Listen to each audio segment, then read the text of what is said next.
There is a mystery buried in the DNA of every Romanian alive today. A mystery that begins not with Vlad Țepeș, not with the Roman legions, not even with the Dacians who faced them. It begins in a time so old that no written language existed anywhere on Earth.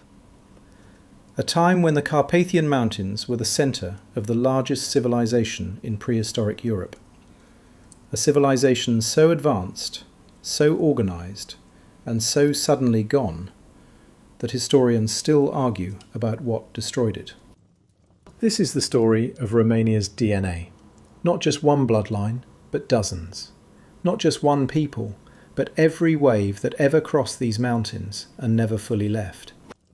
This is the story of where Romanians truly come from, and why the answer is more extraordinary than any legend you have ever heard. To understand Romanian DNA, you have to understand the land itself. The Carpathian mountain arc sweeps through the centre of what is now Romania like a great arm thrown around the heart of Europe. Inside that arc sits Transylvania, a highland basin ringed by peaks that trap both weather and civilizations. Outside the arc, to the south, lies the Wallachian plain, flat and fertile and exposed, sloping down towards the Danube. To the east, Moldavia stretches towards the Dniester and the open steppe. This geography created a pattern that repeated itself for 10,000 years. People arrived through the mountain passes, the river valleys, the open plains. They stayed. They mixed with whoever was already there.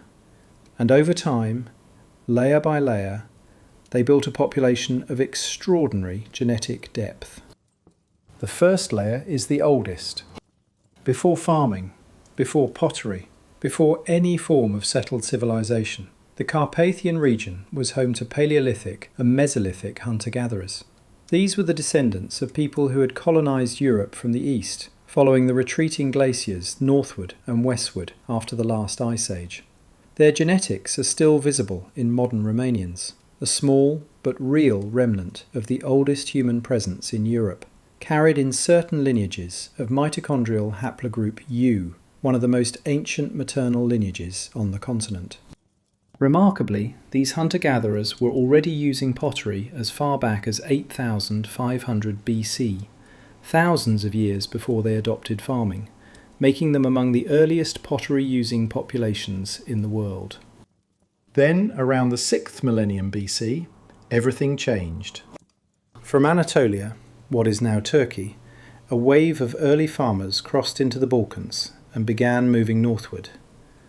They were genetically distinct from the European hunter-gatherers they encountered, descended from the first farming communities of the ancient Near East. They carried wheat, barley, domesticated cattle, and an entirely new way of living. In the Carpathian Danubian region, they gave rise to the Starcevo culture and the linear pottery culture, the first farming communities of southeastern and central Europe. Their genetic impact was profound. In most of Europe, the Neolithic farmers largely displaced the hunter-gatherers, absorbing small numbers of them while fundamentally rewriting the genetic landscape.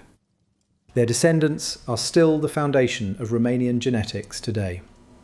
The maternal haplogroup H, the most common maternal lineage in modern Romania, at around 32%, is largely their legacy.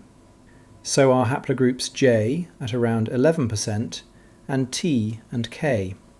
These Anatolian farming populations built the genetic bedrock on which every subsequent layer was laid. But in the Carpathian world, what they built next was unlike anything else in prehistoric Europe. Around 5,500 BC, in the foothills of the eastern Carpathians, something extraordinary emerged. The Cucuteni-Trypillia civilization. Named after a village in northeastern Romania, where the first artefacts were found in 1885 by Romanian ethnographer Teodor Burada, and after a site near Kiev in Ukraine, where parallel discoveries were made around the same time, the Cucuteni-Trypillia complex covered over 200,000 square kilometres across what is now eastern Romania, the Republic of Moldova and western Ukraine. It lasted for nearly 3,000 years, from approximately 5,500 BC to 2,750 BC. To put that in perspective, the entire span from the Roman conquest of Dacia to today is less than 2,000 years. The Cucuteni-Trypillia civilization endured half again as long. And what they built was staggering. Their megasites, discovered through aerial and geophysical surveys revealing circular patterns invisible from the ground, were among the largest settlements anywhere in the world at the time. Talianki, in modern Ukraine, covered up to 450 hectares and may have housed around 15,000 people around 3,700 BC.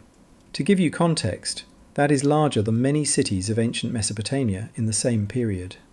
This was happening in Romania and Ukraine, while the pyramids of Egypt were still 1,500 years in the future. The Cucuteni-Trypillia people were skilled farmers and herders.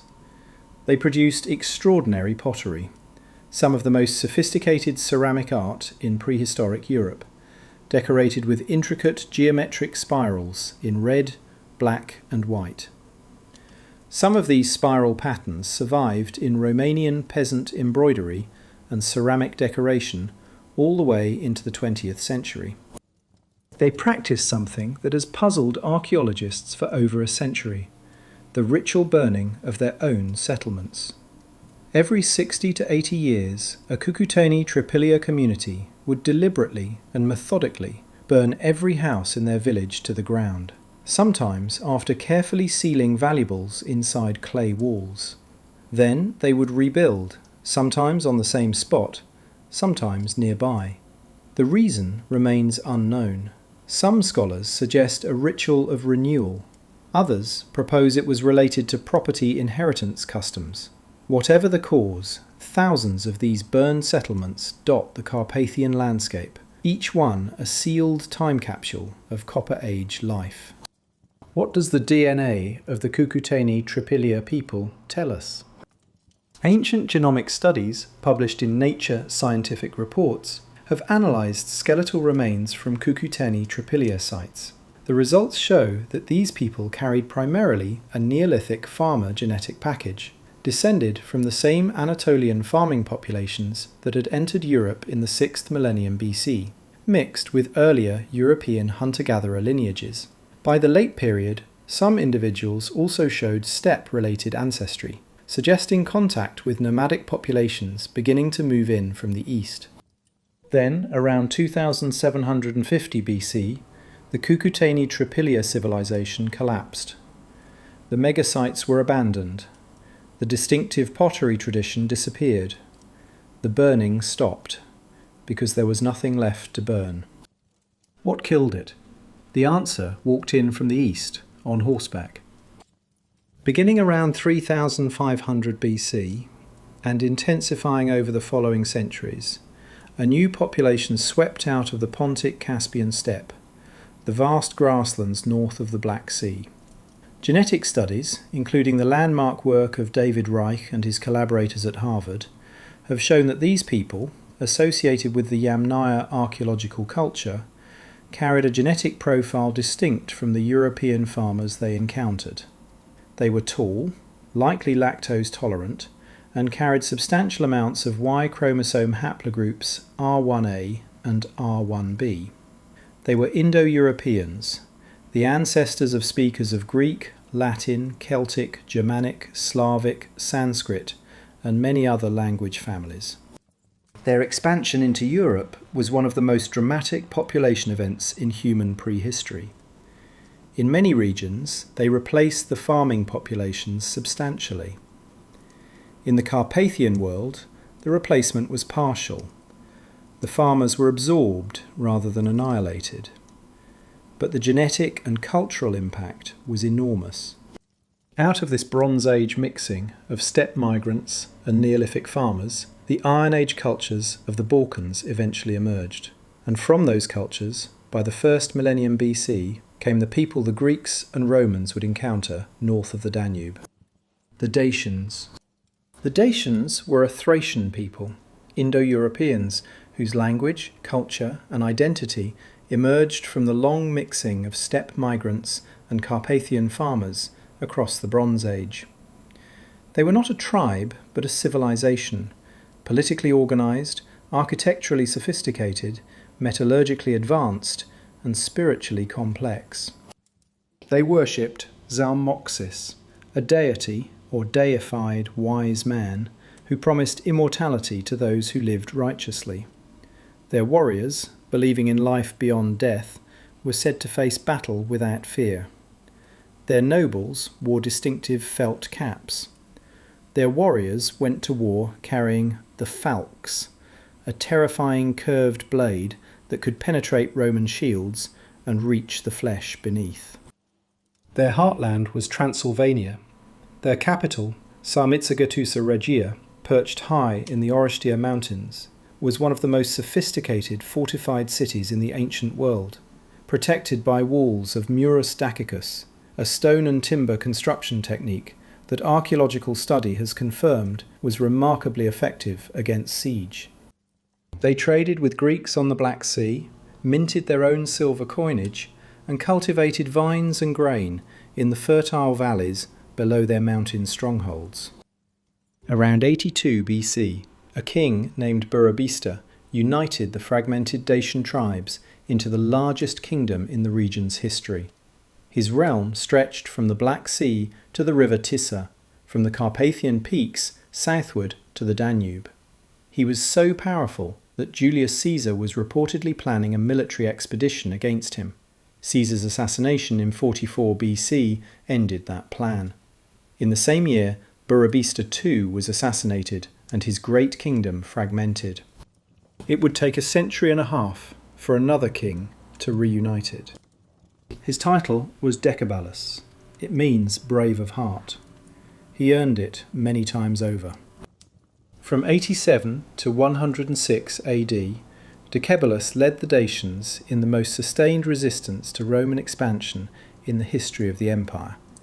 He defeated Roman armies, killed Roman commanders, and forced Emperor Domitian to conclude a treaty deeply unfavourable to Rome, one that included substantial payments to Dacia and Roman military engineers assigned to strengthen Dacian fortifications. It was a humiliation that Rome did not forget. When Trajan became emperor in 98 AD, he launched two massive campaigns to settle the Dacian question permanently. The First Dacian War ran from 101 to 102 AD. Trajan built an extraordinary stone and timber bridge across the Danube at Drobeta, designed by the architect Apollodorus of Damascus, and one of the most ambitious engineering projects the ancient world had ever seen. He crossed it with multiple legions. After brutal fighting, the Romans captured Sarmițăgătușa. Decebalus accepted humiliating peace terms. He did not honour them. The Second Dacian War erupted in 105 AD. Trajan came back with everything. His legions systematically reduced the Dacian mountain fortress system, castle by castle, pass by pass. When the Romans, aided by a Dacian confidant named Bacillus, who revealed the location of the hidden Dacian treasury, broke through the final defences, Sarmițăgătușa fell. Decebalus fled into the mountains on horseback, with Roman cavalry behind him. When they caught up with him, he took his own life rather than be paraded through Rome in chains. The moment was captured on Trajan's column in Rome, the 30-metre carved spiral narrative that still stands in the Forum of Trajan today. You can see it there, a Dacian warrior in the corner of a panel, choosing death over submission. In 106 AD, Dacia became Dacia Felix, the Happy Province, a Roman territory. The plunder was immense. According to the often cited reconstruction of historian Jérôme Carcopino, approximately 165 tons of gold and 330 tons of silver, though scholars treat these totals as estimates. Trajan announced 123 days of celebrations throughout the empire. But what happened to the Dacian people? They were not exterminated. The Roman model was not genocide, it was absorption. Dacian populations were partially dispersed, partially killed in the wars, and partially integrated into the new provincial order. Roman colonists arrived from across the empire: Spain, North Africa, Syria, Dalmatia, Greece. Latin became the language of administration, commerce, and eventually daily life. For 168 years, from 106 to 275 AD, Roman Dacia existed as a prosperous frontier province. Roads were built, baths, amphitheatres, temples. The legions stationed at Apulum, modern Alba Iulia, left behind one of the richest archaeological records of any Roman military site in the empire.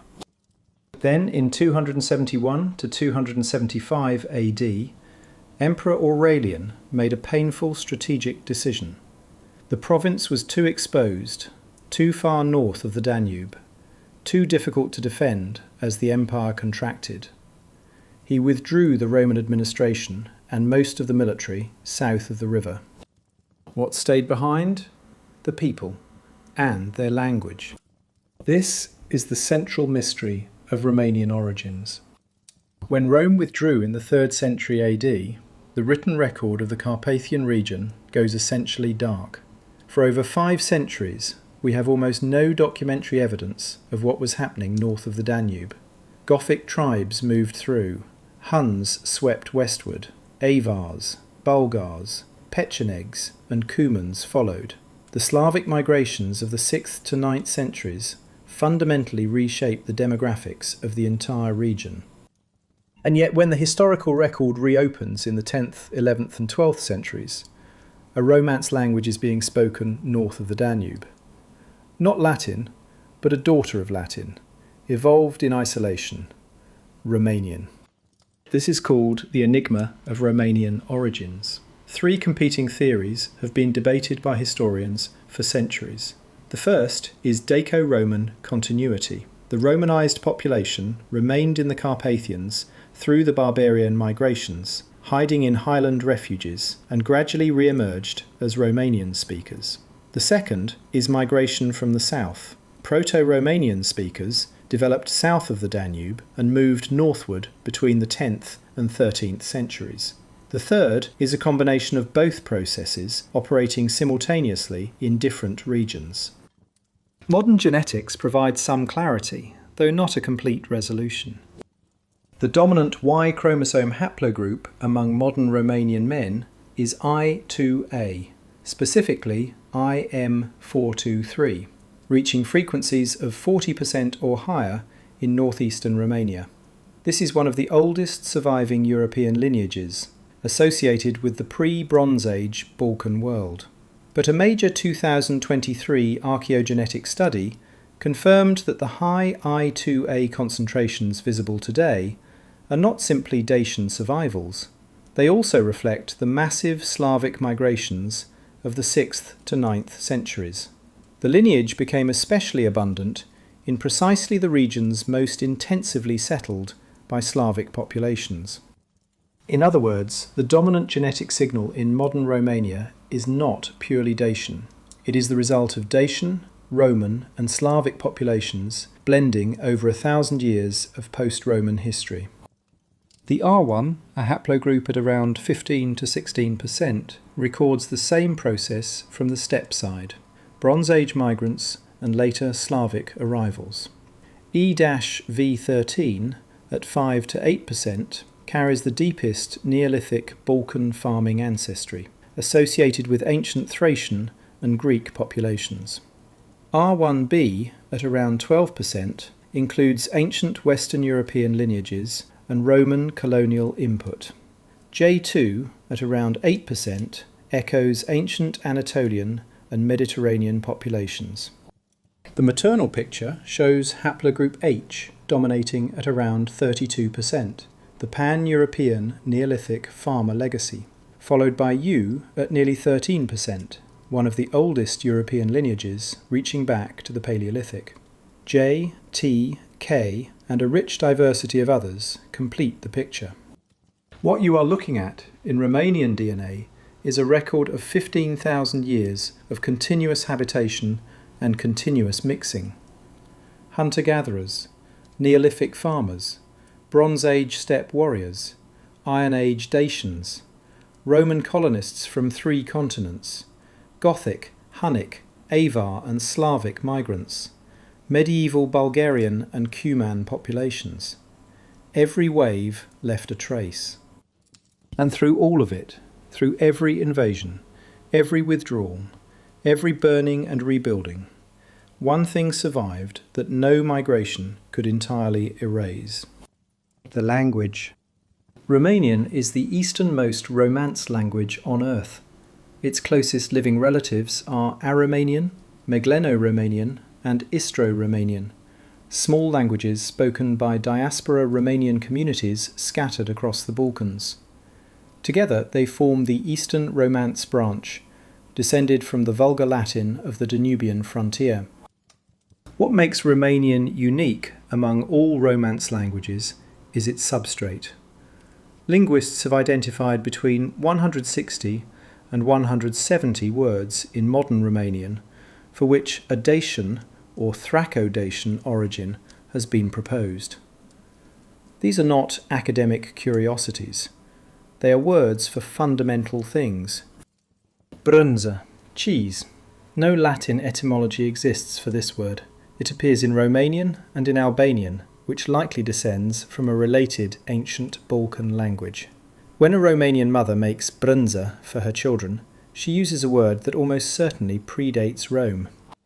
Balaur, dragon or monstrous serpent. This is the old word, older than the Latin Draco that gave us Dracula. The Balaur appears in Romanian fairy tales as the creature that must be slain by the hero. It is a Dacian or pre-Dacian survival in the living language. Copac, tree. Mal, riverbank. Strugure, grape. Prunț, baby. Bucuros, glad. Grumaz, neck. These words carry the oldest surviving layer of the Carpathian world. The Dacian language itself is almost entirely lost to us. Only a few dozen plant names, some personal names, and certain place names survive in ancient sources. But in these everyday Romanian words, fragments of it live on, pronounced daily by millions of people.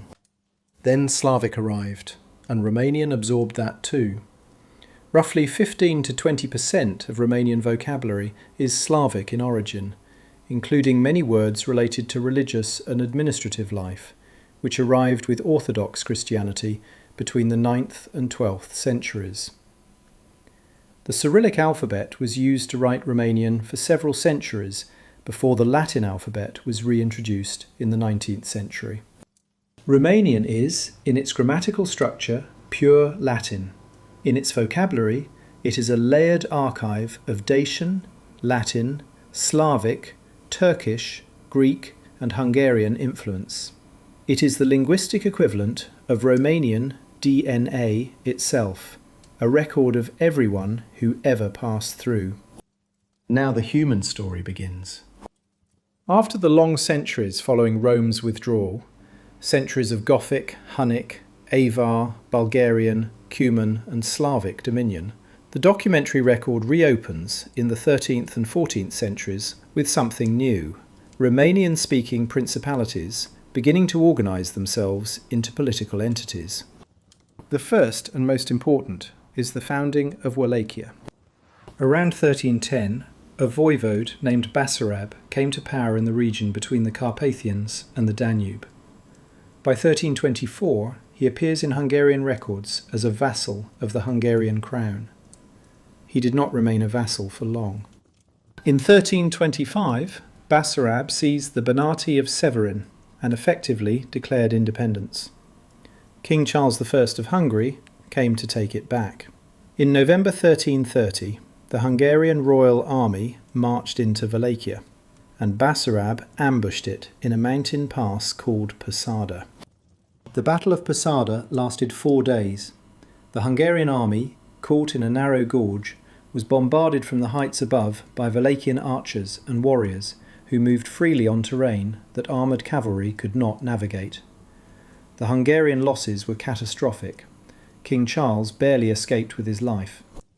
With that victory, Basarab the founder secured the independence of Wallachia.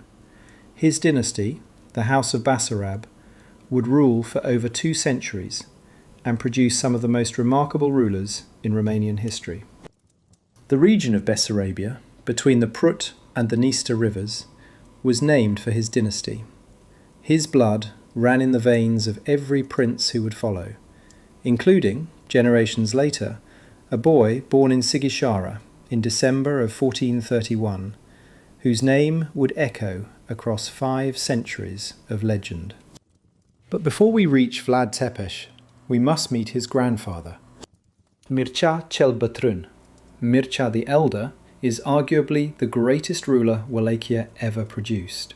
Born around 1355, son of Radu I, he took the throne in 1386, following the death of his brother, Dan I, in battle against the Bulgarians. He would rule for 32 years. The German historian Leunclavius called him the bravest and ablest of the Christian princes. That was not hyperbole. When Mircea came to power, the Ottoman Empire was pressing hard south of the Danube. Sultan Bayezid I, known as Yildirim the Thunderbolt, was one of the most aggressive military leaders in Ottoman history. He had conquered Bulgaria and Serbia. He had his eyes on Wallachia. In 1394, Bayezid crossed the Danube with an army estimated at around 40,000 men. Mircea had perhaps 10,000.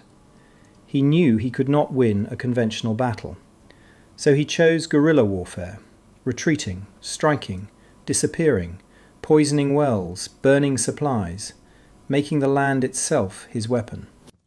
On October 10th, 1394, at a swampy, forested location called Rovine near the Argeș River, the armies finally met. The terrain was deliberately chosen. It neutralised Ottoman cavalry and made their numerical advantage irrelevant. Wallachian archers devastated the Ottoman ranks in the initial assault. Bayezid was defeated and forced to withdraw. The Battle of Rovine was the first major Wallachian victory against the Ottomans. Mircea won it by fighting exactly the way that another man, 60 years later, on the same Wallachian plain, would face Mehmed the Conqueror. His grandson had learned from him. 2 years later, Mircea participated in the Crusade of Nicopolis in 1396, a major pan-European coalition assembled to push the Ottomans back. It ended in catastrophe. The French cavalry charged prematurely, the coalition collapsed, and Bayezid won a decisive victory. Mircea barely escaped. But he kept fighting. When Bayezid was himself defeated and captured by Timur, Tamerlane, at the Battle of Ankara in 1402, the Ottoman Empire fell into civil war. Mircea seized the opportunity brilliantly. He intervened in the Ottoman succession struggle, supporting a claimant named Musa, who would leave Wallachia alone, and briefly helped install him on the Ottoman throne. At the height of his power, Mircea ruled the largest Wallachia had ever been, encompassing the principality itself, Dobrugia, parts of Transylvania, the Banate of Severin, and territories reaching to the Black Sea. Toward the end of his reign, he negotiated a treaty with the Ottomans, paying 3,000 gold pieces per year in tribute in exchange for an Ottoman guarantee that Wallachia would not be made into a direct Ottoman province. It was a compromise his successors would spend generations trying to escape. He died on January 31st, 1418, and was buried at Kozia Monastery, a beautiful stone church he had built on the banks of the Olt River in the Serbian Byzantine style. You can visit it today. His tomb is there. While no DNA has been extracted directly from Mircea's remains, genetic genealogical research tracing his grandson, Matthias Corvinus, King of Hungary, suggests the Basarab lineage carried Y-DNA haplogroup E1, B1, B1A1, B1A6, A1C, a marker with deep Balkan and Thracian roots, and mtDNA haplogroup T2b, the blood of ancient southeastern Europe flowing through the veins of Romanian royalty. Among Mircea's children was an illegitimate son, a boy whose mother's name history has not recorded, but whose destiny would reshape the entire region. That boy's name was Vlad. Vlad II, Vlad Dracul, was an illegitimate son of Mircea the Elder, which meant he had a claim to the Wallachian throne, but not a guaranteed one. He spent years at the court of the Holy Roman Emperor Sigismund of Luxembourg, where he proved himself a capable knight and diplomat. In 1431, the same year he was inducted into the Order of the Dragon, Societas Draconis, a chivalric order dedicated to the defence of Christendom against the Ottomans, he received the surname Dracul, the dragon. In medieval Romanian, the same word also carried the meaning of devil, because the biblical association of the serpent with Satan had merged into the linguistic meaning of dragon. He became Vlad Dracul. And in that same year, in December of 1431, in the Transylvanian city of Sighișoara, where he had been living, his wife, Princess Câneana of Moldavia, gave birth to their second son. They named him Vlad. In the family's tradition, he would be called Vlad Draculia, son of Dracul, son of the dragon, the suffix "-er" in Romanian indicating descent. In English, it has come down to us as Dracula. The family structure is worth understanding clearly, because the relationships between these people, the loves, the hatreds, the betrayals, are the engine that drives everything that follows. Vlad Dracul had multiple children. With Princess Neanderthal, his legitimate wife from Moldavia, he had at minimum 2 sons. Mircea, the eldest and intended heir, born around 1430, and Vlad, born December 1431. Another son, Radu, was born in 1435. He also had at least one illegitimate son, Vlad the monk, born from an unknown mother, who would later become a throne claimant in his own right. 4 sons, 4 possible heirs. In a dynasty where succession was never guaranteed, where boyars made and unmade princes, where the Ottomans backed whoever served their interests, and Hungary backed whoever served theirs, 4 ambitious sons of the same father was not a family. It was a political time bomb. In 1436, Vlad Dracul secured the Wallachian throne and moved the family to Târgoviște, the princely capital. The boys grew up in the royal court, educated in diplomacy, warfare and survival. Then, in 1442, everything changed. Sultan Murad II summoned Vlad Dracul to a diplomatic meeting. It was a trap. When Vlad arrived, all 3 were arrested, himself and 2 of his sons who accompanied him. The father was released, but only after he agreed to leave his sons behind as hostages, guarantors that Wallachia would remain obedient. Vlad and Radu were taken to the Ottoman fortress of Egrigos in Anatolia, thousands of miles from home. Held in the gilded cage of the Ottoman court, educated alongside princes, trained in warfare and languages, immersed in a civilization completely foreign to everything they had known. For 5 years they lived this way.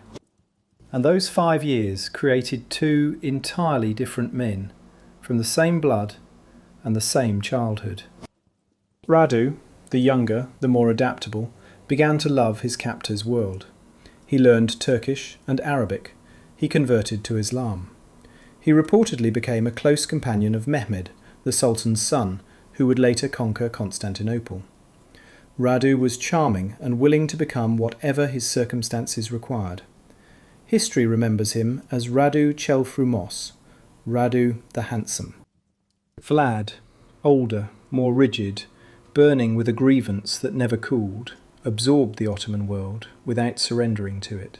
He learned everything they could teach him about military organisation, psychological warfare, and the use of terror as a political instrument. But he remained, in some fundamental way, unreachable. The cage did not tame him, it sharpened him. Then, in 1447, the hostage arrangement became irrelevant in the most brutal way possible. John Hunyadi, the Hungarian warlord and regent, who was simultaneously the most powerful anti-Ottoman military leader in Europe and a man with his own ambitions over Wallachia, orchestrated a coup. Wallachian boyars, likely with Hungarian encouragement, turned on their prince. Vlad Dracul, the Dragon Knight, was murdered, almost certainly in the marshes near Bătrân. The eldest son, Mircea, the intended heir, was captured. His enemies blinded him and buried him alive. 2 Wallachian princes, father and eldest son, murdered in the same political purge.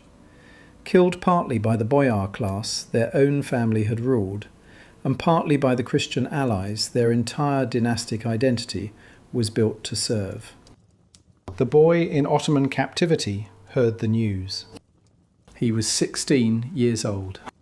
The Ottomans released him strategically.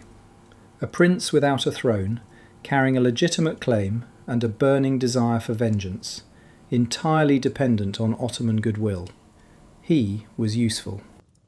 In 1448, with an Ottoman-backed force, Vlad Dracula made his first attempt at the throne. It lasted 2 months. He was driven out by Hunyadi's forces, fled to Moldavia, where his cousin briefly sheltered him, then moved on when Moldavia became unsafe. He ended up in Transylvania. And there he did the most counterintuitive thing possible. He approached the man who had helped murder his father. John Hunyadi now needed what Vlad offered, a reliable Wallachian prince who knew the Ottomans from the inside, their language, their tactics, their psychology. Someone with a legitimate claim to the throne and every motivation to fight. Between 1452 and 1456, Vlad lived in Transylvania under Hunyadi's protection, watching, learning, preparing. When Hunyadi died of plague in 1456, shortly after the greatest victory of his career, the relief of Belgrade against the Ottomans, Vlad moved immediately. He invaded Wallachia, killed the current prince in what sources describe as personal combat, and took the throne. His second reign began, and the world would not be the same afterward. What Vlad's Țepeș did during his second reign, from 1456 to 1462, has been debated, glorified, condemned, and mythologized for 5 centuries. Let us be precise about what we actually know. Wallachia was in a state of chronic dysfunction. The boyar class had accumulated power to the point where they made and unmade princes at will. They had done so many times in the previous 50 years. They had participated, actively or passively, in the murder of Vlad's father and the burial alive of his brother. They were the central obstacle to any stable government. Vlad understood this with perfect clarity. Shortly after taking the throne, he invited approximately 200 boyars to a feast.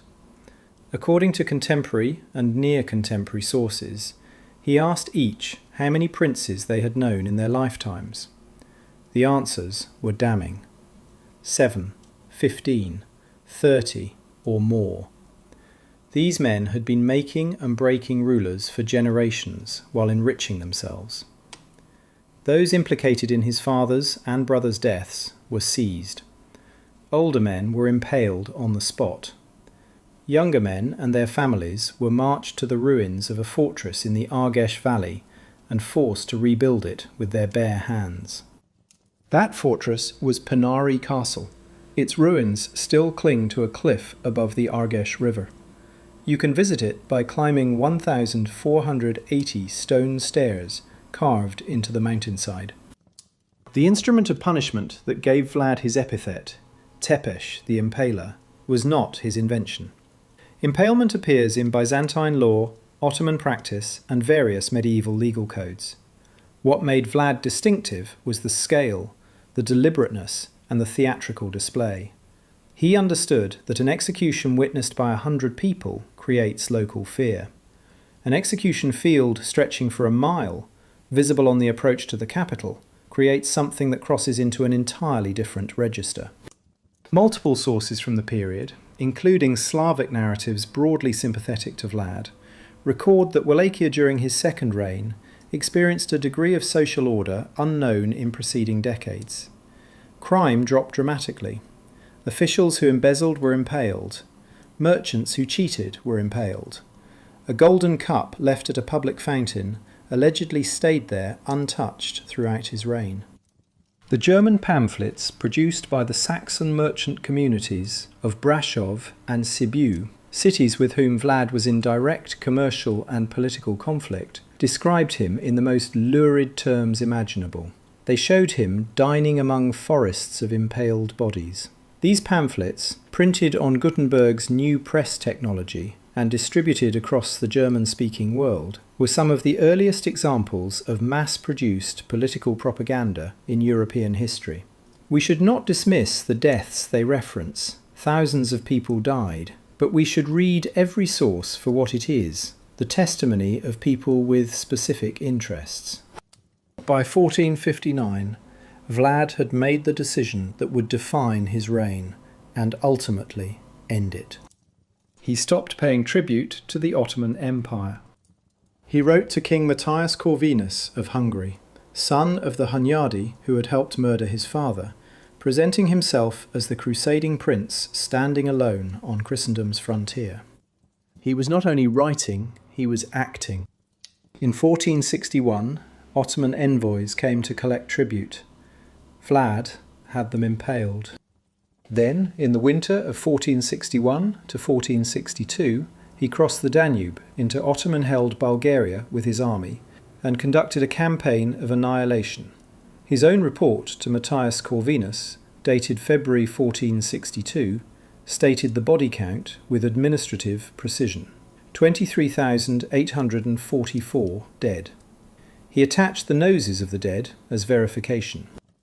23,844. The specificity of that number tells you something about the man who wrote it. He was not bragging vaguely.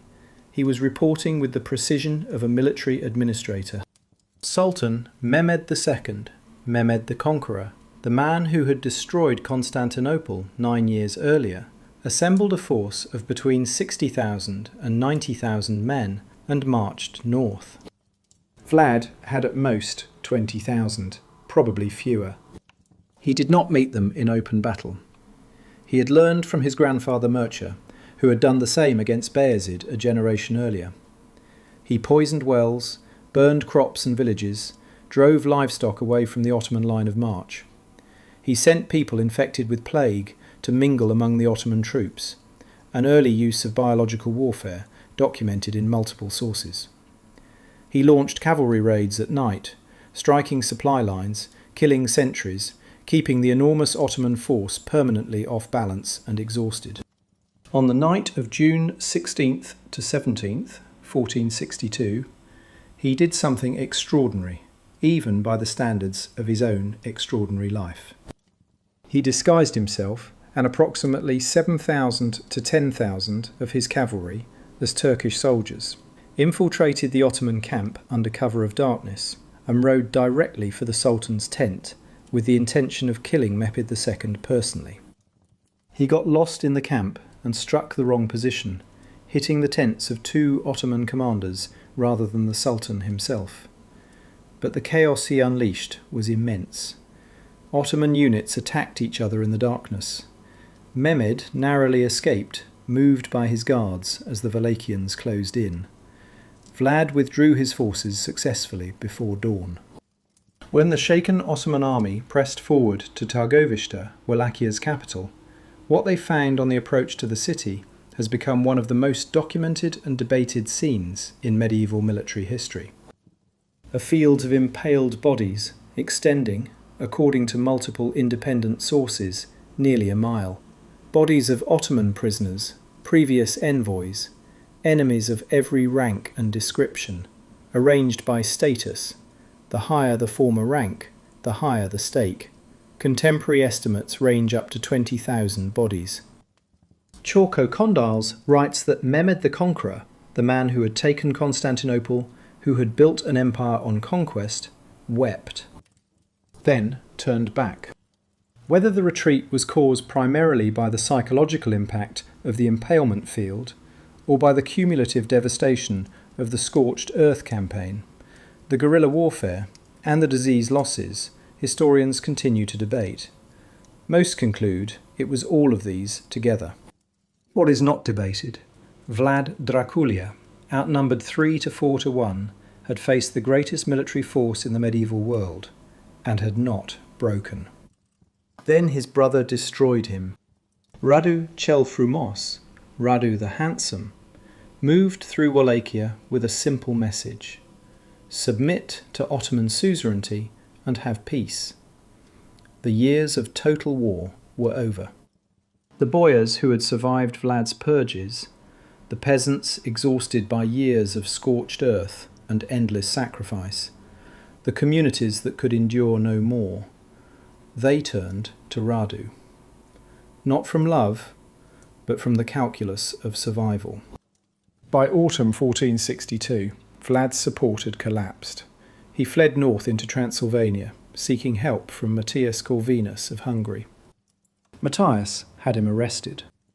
The justification was a series of letters allegedly proving Vlad had been secretly negotiating with the Ottomans.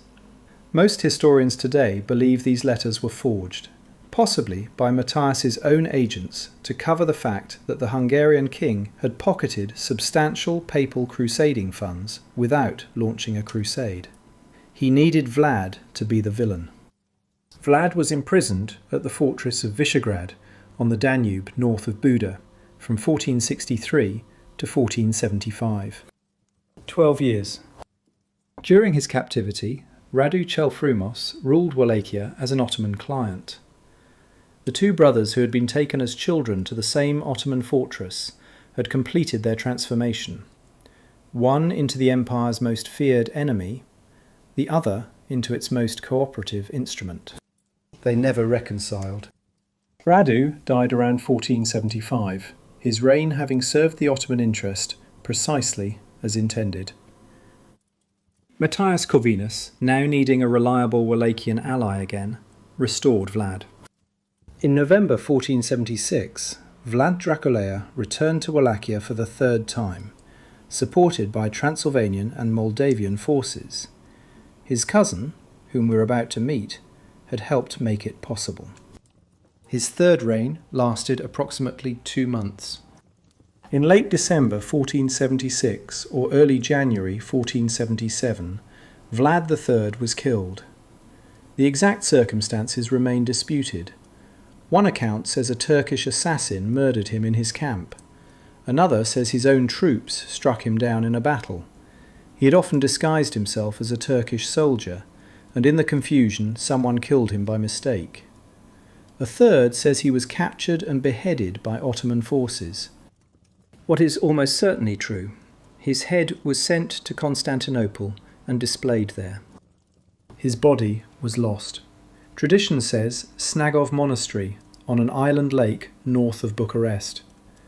When archaeologists excavated the supposed tomb in the 1930s, they found only animal bones. Now we must meet the man who was fighting the same war on a different front at the same time, with better results. Stefan cel Mare, Stephen the Great of Moldavia. He was Vlad's first cousin. Their families were connected through the Moldavian ruling house. Vlad's mother, Princess Janina, was of Moldavian origin, and Stefan's family, the House of Mushat, had long intermarried with the Wallachian Basarabs. When Vlad was in exile in Moldavia in the late 1440s, it was Stefan's father, Bogdan II, who sheltered him. Then Bogdan II was murdered, assassinated in 1451 by his own brother, Petru Aron, in a stealthy night raid. Stefan, still a teenager, survived and fled. He spent years in exile, some of it in Wallachia under Vlad's protection. Cousin sheltering cousin, enemy of enemy finding common cause. In 1457, Stefan returned to Moldavia with Wallachian military support, Vlad's soldiers, defeated Petru Aron at the Battle of Dolgesti, and became Prince of Moldavia. He would rule for 47 years. By his own account, told to the Venetian physician Matteo Muriano in 1502, he had fought 36 battles and won 34 of them. And he would become the only medieval Romanian ruler to be canonised as a saint. In our next episode, we will talk about Stephen the Great in detail. Stay tuned to find out more. So what does it all mean, this extraordinary depth of Romanian DNA? Modern Romanians carry within them the traces of hunter-gatherers who survived the last ice age in Carpathian caves. The Cucuteni-Trypillia farmers who built proto-urban civilizations when the rest of Europe was still in the early Neolithic. The Bronze Age steppe warriors whose Indo-European languages gave birth to Latin and 100 other tongues. The Dacians who held off Rome for 2 generations. The Roman colonists from 3 continents who built a province in the mountains and left their language behind when they left. The Goths, Huns, Avars, Bulgars, Cumans and Slavic migrants who swept through and left fragments of themselves. The Byzantine Greeks who shaped Orthodox Christianity and encoded it permanently in Romanian culture. No other European population carries this particular combination. No other language is positioned exactly where Romanian is, a Latin-derived tongue preserving a Dacian substrate in a Slavic-influenced world, written for centuries in Cyrillic, surrounded by languages from entirely different families. And the rulers who fought to keep this impossible combination alive, Basarab the founder winning his narrow mountain pass, Mircea the elder routing the thunderbolt at Ravine, Vlad Dracula standing at the forest of the impaled, while the greatest army in the world wept and turned back, Stefan cel Mare building his churches one by one after each victory. They were products of this layered world, and they shaped it in return. The DNA mystery of Romania is not a mystery with a single answer. It is not the story of one people descending from one ancestor. It is the story of a crossroads, a mountain pass where every wave of human migration left something behind, and where the people who stayed and built and fought and sometimes burned and always rebuilt absorbed all of it. In the Romanian language itself, still spoken by 24 million people across Romania, Moldova, and diaspora communities worldwide, you can hear it.